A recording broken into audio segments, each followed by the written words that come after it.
En Tarifa, entre el mar y el viento, hay un lugar donde el tiempo se detiene, donde cada objeto tiene alma y cada detalle respira calma. Bienvenidos a La Siesta, tu tienda de decoración, regalos, muebles y ropa. Descubre vajillas hechas a mano en Andalucía, cuadros creados con materiales naturales y orgánicos, cojines de lino y textiles auténticos.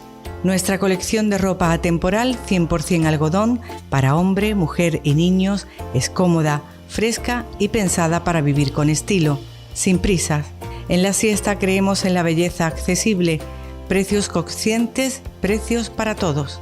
Encuéntranos en nuestra Concept Store, en la rotonda de entrada a Tarifa, frente al Parque Natural, la tienda de la fachada pintada a rayitas, un espacio donde diseño, naturaleza y armonía se unen. O visita nuestra tienda del centro en calle San Francisco 14, dedicada a nuestra colección de ropa.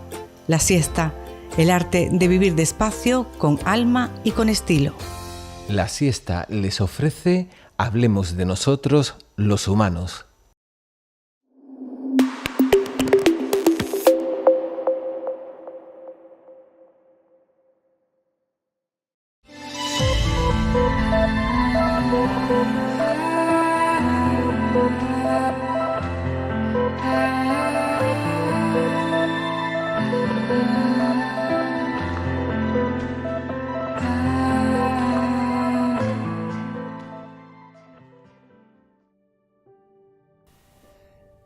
Hola a todos, bienvenidos de nuevo a Hablemos de nosotros los humanos. Soy María Quemada Sáez Vadillos y me dedico a la terapia Gestalt. Hoy vamos a abordar un tema en el que más de 400.000 personas en España están afectadas, lo que viene a decir que es un 4% de la población, y de ellos entre el 80 y el 90% son mujeres. Y tenemos a una especialista que se llama Alicia. Bienvenida, Alicia. Buenas tardes, muchas gracias por invitarme. Bueno, os voy a presentar a nuestra invitada de hoy. Se llama Alicia Martín Cruz, es terapeuta Gestalt y es miembro de la Asociación Española de Terapia Gestalt.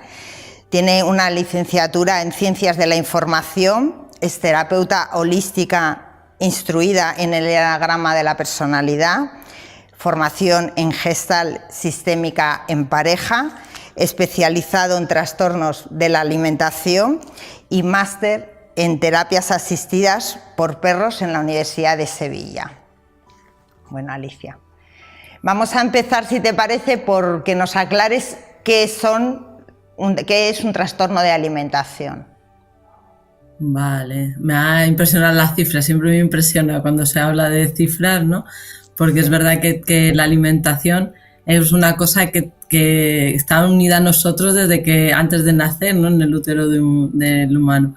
Entonces, un trastorno de alimentación es cuando hay como un desequilibrio en la ingesta, en el acto de alimentarnos, ¿no? Hay como un equilibrio. Bueno, yo tengo hambre, como, y ya cuando me sacio paro, ¿no? Entonces, los trastornos de alimentación es cuando ese equilibrio se ve desregulado, hay una distorsión en este sentido. Vale. Eso es lo que encuadraríamos como trastornos. Perdón. Sí. Dime. ¿Qué tipo de trastornos de alimentación hay? Bueno, de los que más se escucha son la anorexia y la bulimia, ¿no? Que son como los que más yo creo que impacto dan socialmente y de los que más casos hay. Pero luego hay trastorno por atracón, que de esto se habla muy poco porque se lleva con mucha vergüenza, ¿no? Estas personas que no es, a lo mejor no es que tengan obesidad, pero se dan atracones. Pues yo por la noche a las 3 de la mañana me levanto y tengo que tener un bizcocho y me lo como rápido, ¿no? Y esto se habla poco. O también hay trastornos como la pica, que es, por ejemplo, comer tierra o comer alimentos que no son nutritivos. O trastornos no específicos, que ya es como... Son trastornos que hay una problemática con la alimentación, pero no están encasillados en ninguno de los anteriores. Ya. ¿Y entre ellos tienen todos un hilo conductor o cada uno va por separado? El hilo conductor es que hay una desregulación en el propio organismo, ¿no? La persona o tiene un peso muy reducido en la anorexia, la bulimia, por ejemplo, es más... la diferenciación entre el peso es más diferenciado. En una pica, por ejemplo, puede haber un problema digestivo que afecte más médico. Cada una es un trastorno que tiene como muchas facetas, ¿no? No es lo mismo una bulimia que una anorexia, pero sí se pueden transmutar. Una persona con una anorexia puede llegar a tener comportamientos bulímicos, luego volver a la anorexia. En eso sí que hay como un poco de... Por eso hay veces que es trastorno no específico. Hay veces que no se puede dar un hilo conductor ahí, ¿no? Ya. Y bueno, me ha encantado, ¿no?, que has dicho que en realidad empezamos a alimentarnos desde que estamos en la barriga de la madre, ¿no? ¿Esto ya empieza a afectarnos o es una vez que salimos a la luz? Claro, mira, el vínculo con la alimentación, cuando estamos en el útero materno, no tenemos esta sensación, o por lo menos no se ha demostrado la sensación de hambre, porque es continuo. Cuando ya salimos fuera al exterior, sí que hay un corte, ¿no? Hay un corte del cordón umbilical y entonces ya, pues los niños lloran cuando tienen hambre, la sensación de desagradabilidad porque hay algo que no está en equilibrio en el cuerpo, ¿no? Los niños lloran o por hambre o porque tienen gases, pero todos son sensaciones que son desagradables, ¿vale? Y ahí es en donde comienza un poco el tema de la alimentación, de nutrirnos. A mí me gusta más el término nutrir que alimentar, porque es como las plantas, ¿no? El alimento es lo que nos nutre, lo que nos da la vida, la energía. Igual que el líquido, ¿no?, nos hidrata.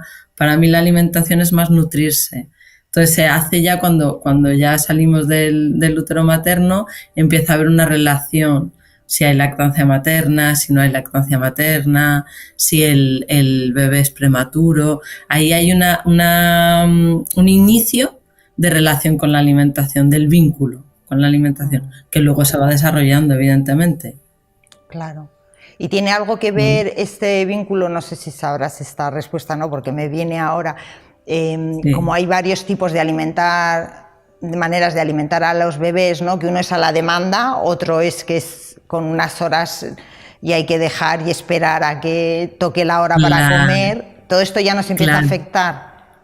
Claro, en los trastornos de alimentación no hay una cosa directa que digas esto es lo que le ha pasado a esta persona para tener anorexia o esto es lo que... Son multifactoriales. Hay un montón de factores que pueden, pues sociales, ahora en la cultura en la que vivimos, los cuerpos son 10, son cuerpos muy delgados o fuertes o musculosos.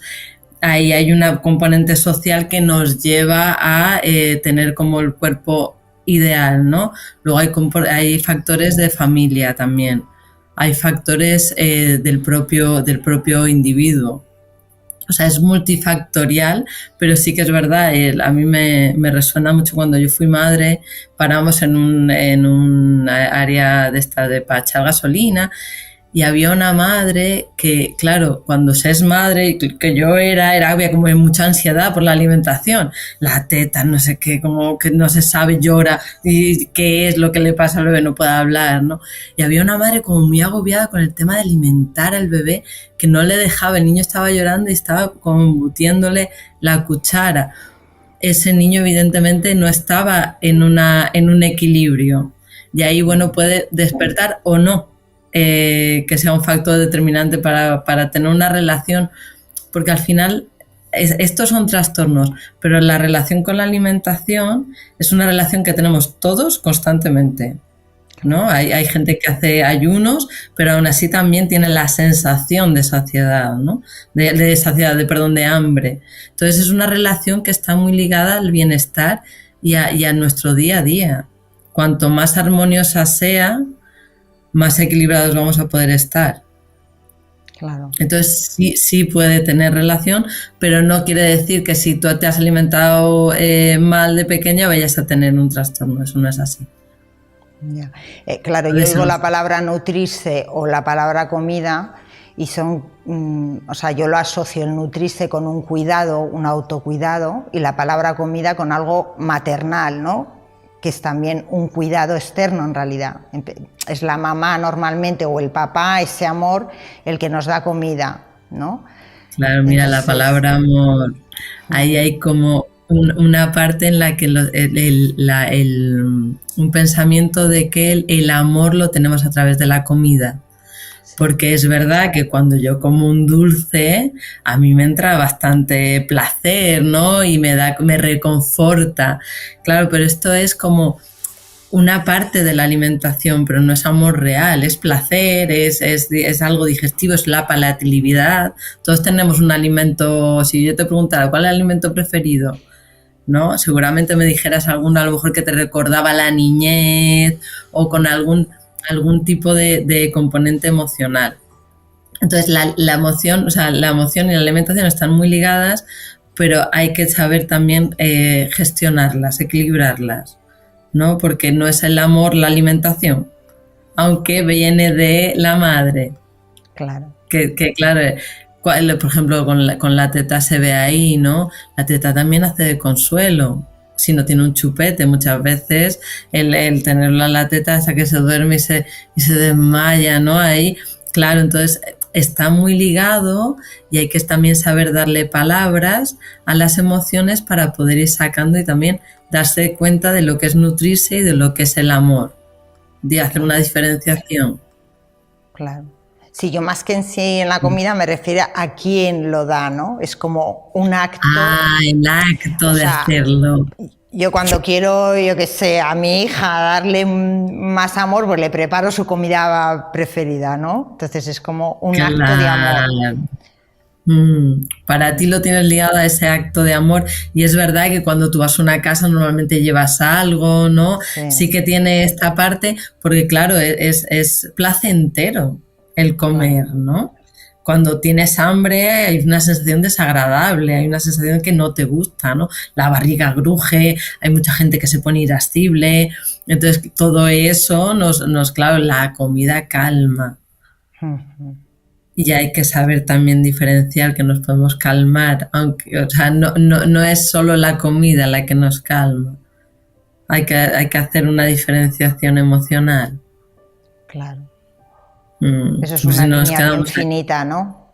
Sí, muy fina. Vaya, yo el otro día tuve un problema y lo primero que me vino a la cabeza fue una napolitana de chocolate. Dijo, ¡ostras! Digo, ¡hola! Claro, hidrato de carbono, azúcar, eso hace que el cuerpo... pero claro, no era esto, me lo puedo comer, pero eso no me va a solucionar la ansiedad que yo tenía. Entonces, claro, lo tengo que ostras, pero tengo comida porque hay muchos tipos de hambre. El hambre real, que es cuando yo lo siento, cuando tengo la sensación, hace tiempo que no he comido o he hecho mucho deporte y ya no tengo nada en la barriga. Luego está el hambre emocional, el hambre social.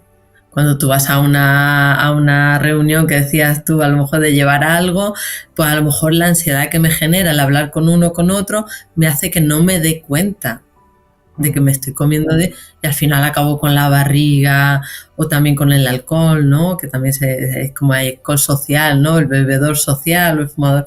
Todas este tipo de hambres no hay solo una. Entonces hay que saber diferenciarlas. Yo el otro día tuve hambre emocional. Esa napolitana de chocolate no era un hambre real, se había comido hace una hora. Claro, entonces es diferenciar ese tipo de hambre. Y Alicia, ¿en qué, o sea, se desarrolla generalmente, porque esto me imagino que son generalidades, ¿no?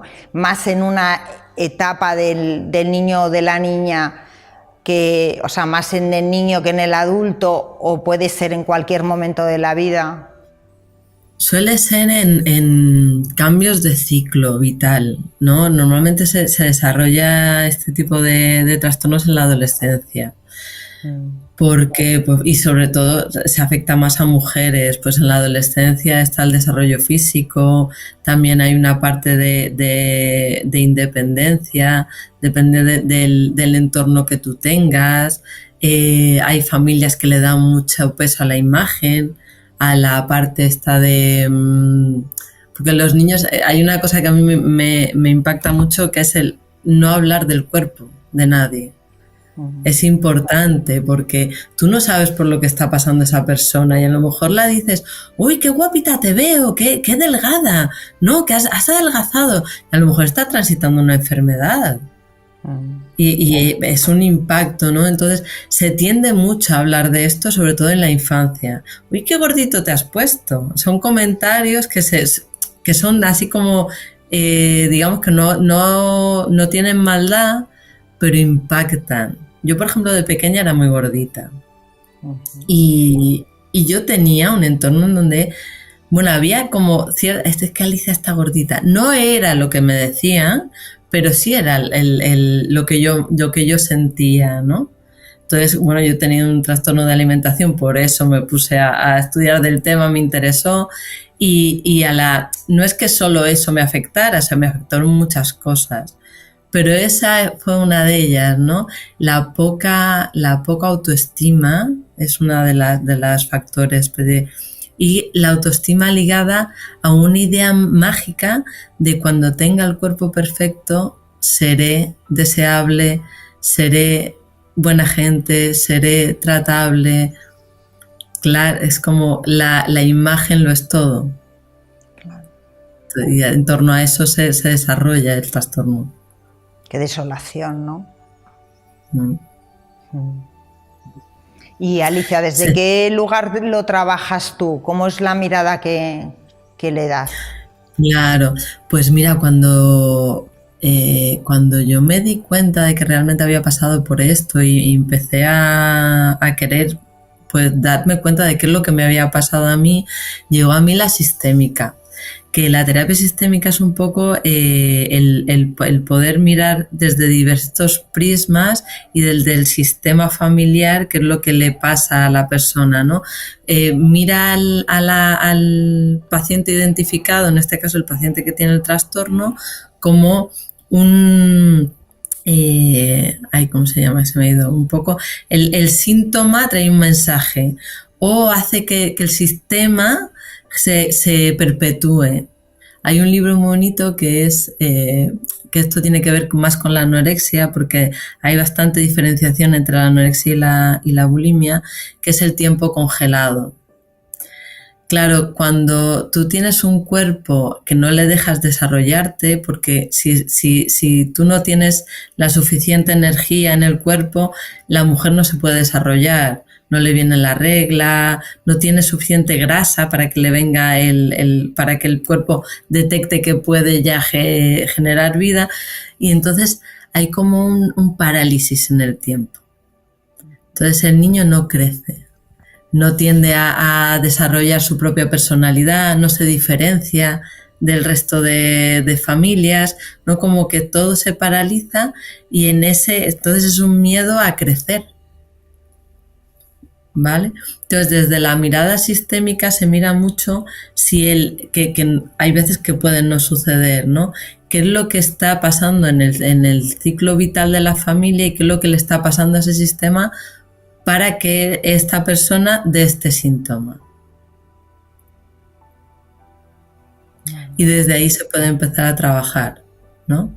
Hay familias que son como muy cerradas, en donde una parte importante, por ejemplo, de la anorexia es que tú le preguntas si todos son monosílabos.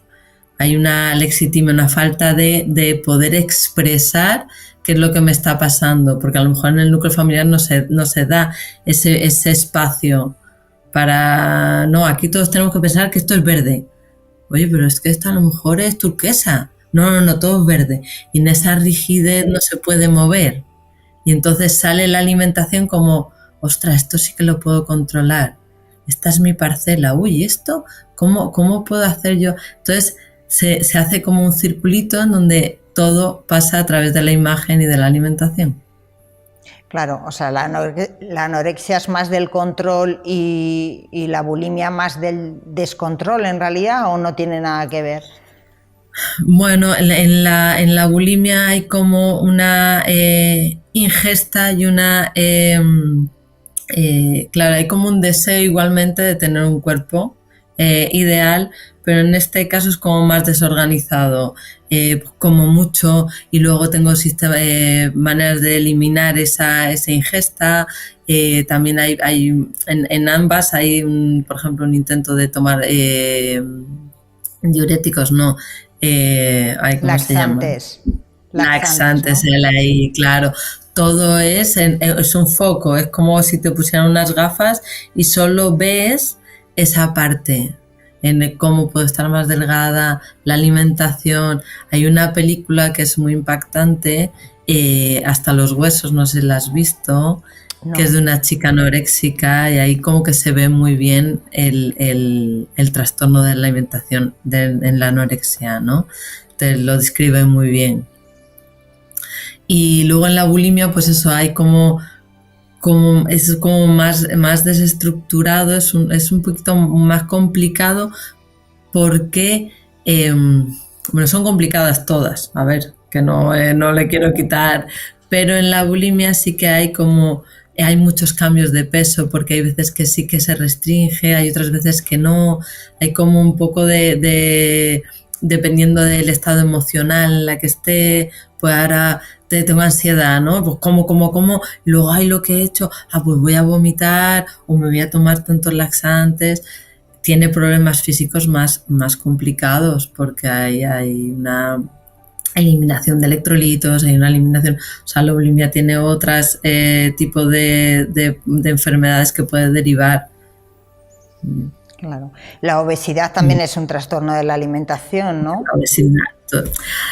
A ver, estrictamente no, pero sí, por ejemplo, el trastorno por atracón normalmente se da en personas con sobrepeso. Para mí, igualmente es un vínculo desregulado de la alimentación. Entonces, en esta sociedad en donde hay prisa por todo, ahora entre el trabajo en media hora para comer, pues te comes cualquier cosa. Es que como que estamos desnaturalizando el nutrirnos. Y claro, cuando yo tengo ansiedad, si lo focalizo en la comida, o si yo no me centro en que tengo hambre, estoy comiendo, yo me centro mucho más en la prevención, que es lo que se puede hacer para prevenir, porque es importante que a nuestros hijos y a nuestro entorno pues no le hablemos del cuerpo, porque se puede como centrar ahí en la imagen. Y otra importante es cómo comemos, porque hay veces que comemos con el móvil encima de la mesa, viendo vídeos, ya no estoy escuchándome, ya no estoy sintiéndome si tengo hambre, si no tengo hambre, si ya me he llenado, si como muy rápido. Cuando ya he terminado de comer, a lo mejor me he comido más de lo que yo necesito. Claro. ¿No? Esto a los niños se les ve muy bien cuando están regulados, que hay días que comen más, hay otros días que comen menos, como que tienen su regulación, si están bien regulados, evidentemente, y se escuchan. Mamá, yo no quiero más. Y tú dices, uy, pues se ha dejado. Y al día siguiente, repito, ¿no? Entonces, no perder ese enganche, esa conexión, que hay muchas veces que a través de la respiración se puede conseguir. El venir rápido, sentarse a la mesa y no parar a escucharte. Pues voy a respirar 3 respiraciones para ver cómo estoy, para calmar esa ansiedad, para darme cuenta que estoy delante, como ciertos rituales que te pueden ayudar a conectarte a la alimentación. Eso es importante. Y, Alicia, ¿hay algún como detector de que esa persona está iniciando un trastorno de alimentación? Sí, a ver, hay una bajada brusca de peso, que no hable más que de la comida, en el caso de la bulimia, que justo después de comer vaya al baño, que hay, por ejemplo, en bulimia que se meten dedos, hay como heridas en los nudillos, del roce, ¿qué más? Hay también como que se encierre mucho en su cuarto, que si hay mascotas, que las mascotas engordan mucho, porque la persona tiende a darle el alimento para que no se note, se lo da y la mascota engorda. Y pues, oye, ¿qué le ha pasado al perro? Y a la niña justo baja de peso, ¿no?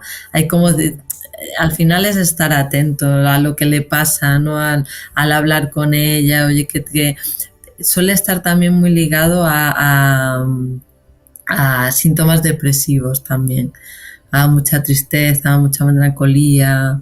Esa parte también hay que estar atento, pero sobre todo son bajo peso de repente muy poco tiempo, que tú la veas o que engorda o que baja o que se mete a atracones, mirar la basura también si estás preocupado, porque hay veces que se elimina allí, ¿no? O de repente hay mogollón de bollicaos, de papeles de bollicaos y es el tipo de atracones. En esas cosas hay que estar un poco pendientes. Lo de las mascotas es como ostras, claro, hay que estar atento, ¿no? Hay señales que te pueden indicar.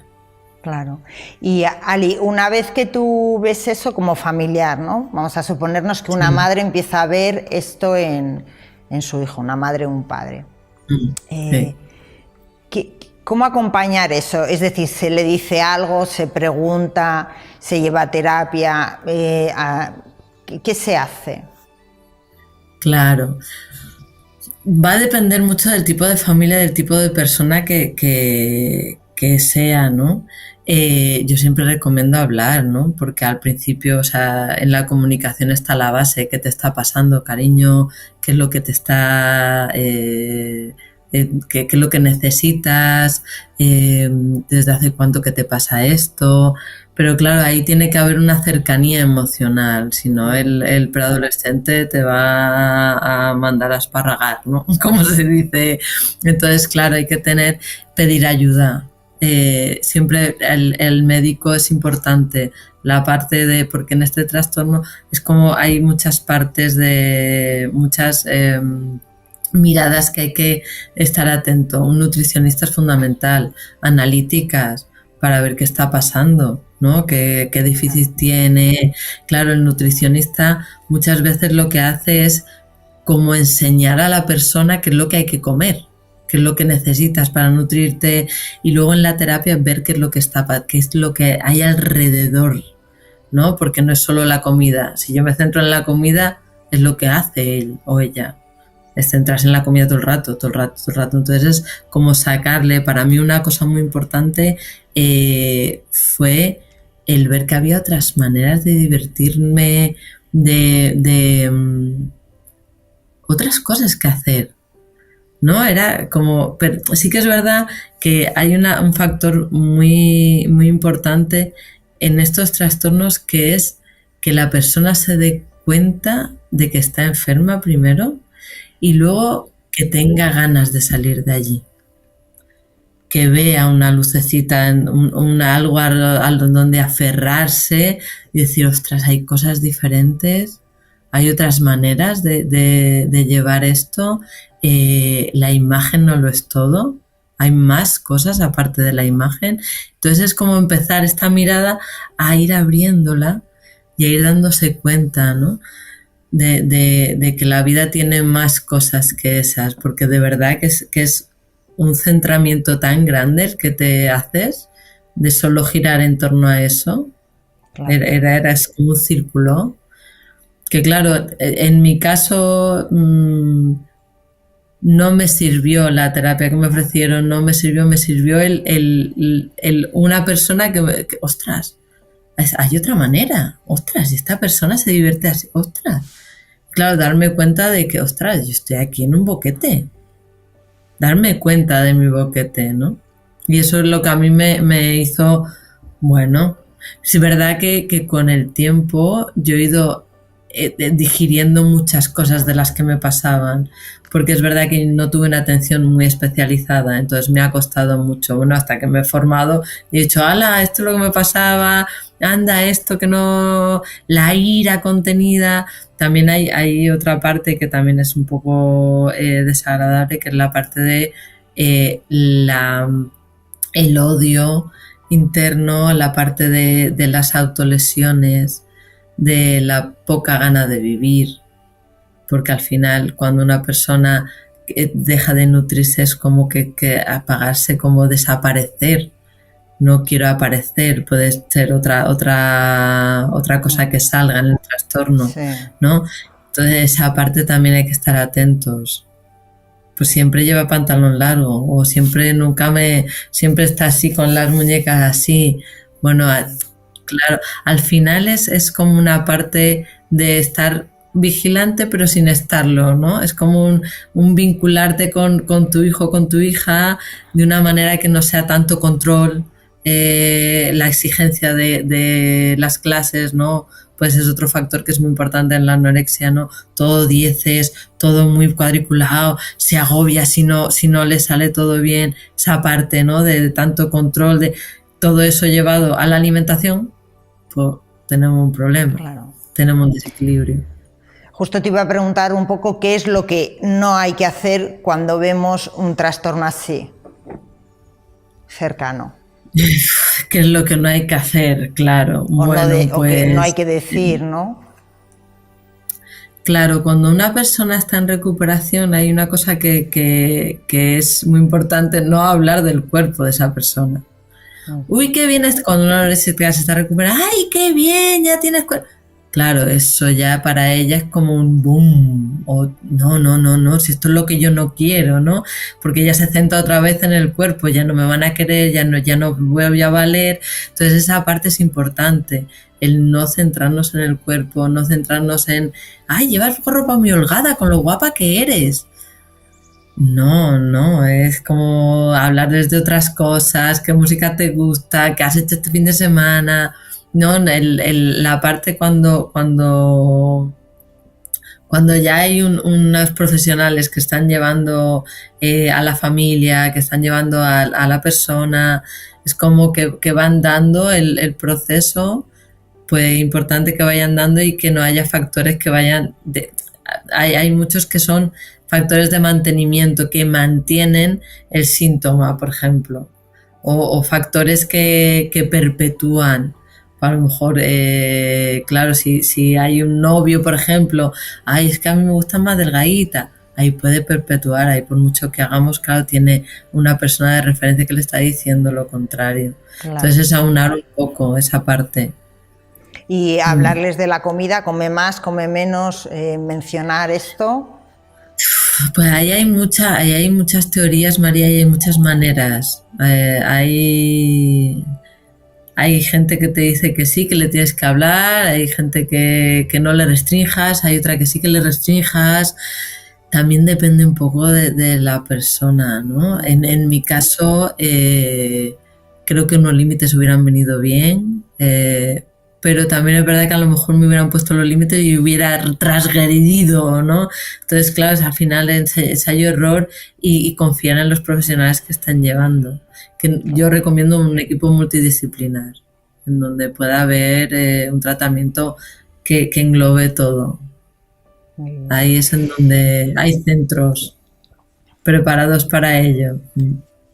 Alicia, estamos llegando al final. Uy, qué rápido. Sí. No sé si quieres cerrar diciendo algo que se te quede por ahí en el tintero.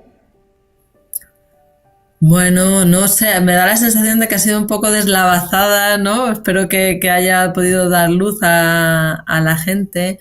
Bueno, que estos tipos de trastorno es una desregulación del vínculo con la comida. Para mí los vínculos son importantes, los internos, ¿no? Cómo me quiero, cómo me cuido. El tema del deporte para mí también es importante, aunque también hay trastornos con el tema del deporte. Todo en un equilibrio, que es importante el conectarnos con nosotros como esencia. Y a través de allí podemos ya vincularnos de una manera sana con la alimentación, con nosotros mismos, con los demás, en equilibrio. Muy bien. Muchísimas gracias, Alicia. Muchas gracias a ti, María. Muchas gracias a todos. Bueno, ahora que llegan las Navidades, este es un tema importante para podernos autorregular, ¿no?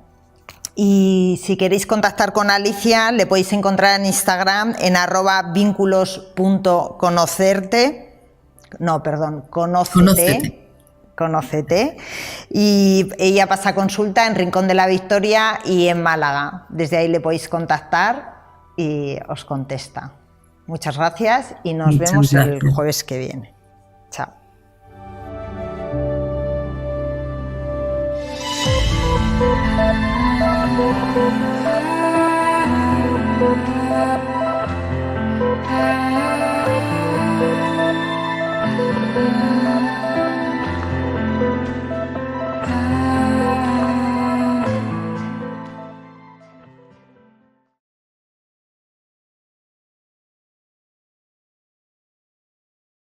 En Tarifa, entre el mar y el viento, hay un lugar donde el tiempo se detiene, donde cada objeto tiene alma y cada detalle respira calma.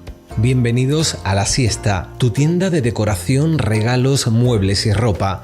Descubre vajillas hechas a mano en Andalucía, cuadros creados con materiales naturales y orgánicos, cojines de lino y textiles auténticos. Nuestra colección de ropa atemporal 100% algodón para hombre, mujer y niños es cómoda, fresca y pensada para vivir con estilo, sin prisas. En La Siesta creemos en la belleza accesible, precios conscientes, precios para todos. Encuéntranos en nuestra Concept Store, en la rotonda de entrada a Tarifa, frente al Parque Natural, la tienda de la fachada pintada a rayitas, un espacio donde diseño, naturaleza y armonía se unen. O visita nuestra tienda del centro en calle San Francisco 14, dedicada a nuestra colección de ropa.